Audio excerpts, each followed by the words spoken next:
দরজায় কড়া নাড়ছে ত্রয়োদশ জাতীয় সংসদ নির্বাচন। শেষ মুহূর্তে এসেও থেমে নেই বাগেরহাটের 4টি আসনের 23 প্রার্থীর প্রচারণার দৌড়। বিস্তারিত জানাতে বাগেরহাট থেকে সরাসরি যুক্ত হচ্ছেন প্রতিনিধি আমিরুল হক বাবু। বাবু, একেবারেই শেষ মুহূর্তে প্রচার প্রচারণা চলছে। আগামীকাল আমরা জানি যে আনুষ্ঠানিক প্রচার প্রচারণার শেষ দিন। শেষ মুহূর্তে আসলে প্রচার প্রচারণার খবর কি জানান। টুম্পা, বাগেরহাটের আজকে কিন্তু ত্রয়োদশ জাতীয় সংসদ নির্বাচনের শেষ দিনে 23 জন প্রার্থী রয়েছেন 4টি আসনে। তারা কিন্তু তাদের প্রচারণা চালিয়ে যাচ্ছেন। তারা বলছিলেন যে তারা অবাধ একটু সুষ্ঠু নির্বাচন উপহার দিবেন বাগেরহাটবাসীকে। তারা সেই সহযোগিতা করবেন নির্বাচন কমিশনকে।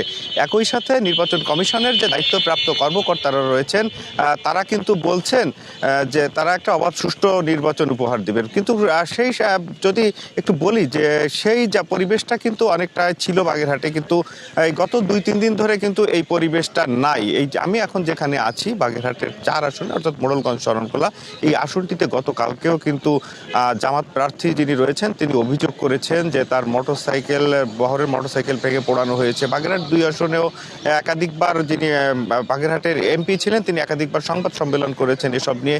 যে এসব কিছু মিলে বাগেরহাটে একটু প্রতিহিংসার রাজনীতিও কিন্তু এই মুহূর্তে আছে। তবে প্রশাসন যেটি বলছেন যে তারা তৎপর রয়েছেন মাঠে, তারা এই ধরনের কোনো ধরনের সহিংসতা হতে দিবেন না।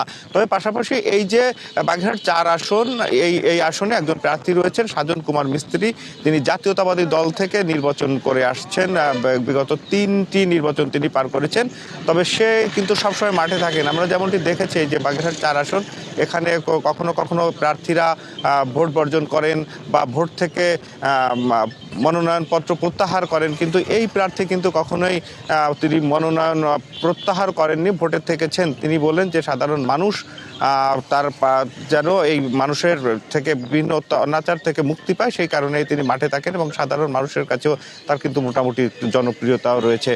টুম্পা, পাশাপাশি যদি একটু বলি যে এই আসনের যেসব সমস্যাগুলি রয়েছে সেই সমস্যার উন্নয়নে যারা কাজ করবে তারা কিন্তু আসলে এই ভোট এমন প্রার্থীকে ভোট দিবেন। টুম্পা।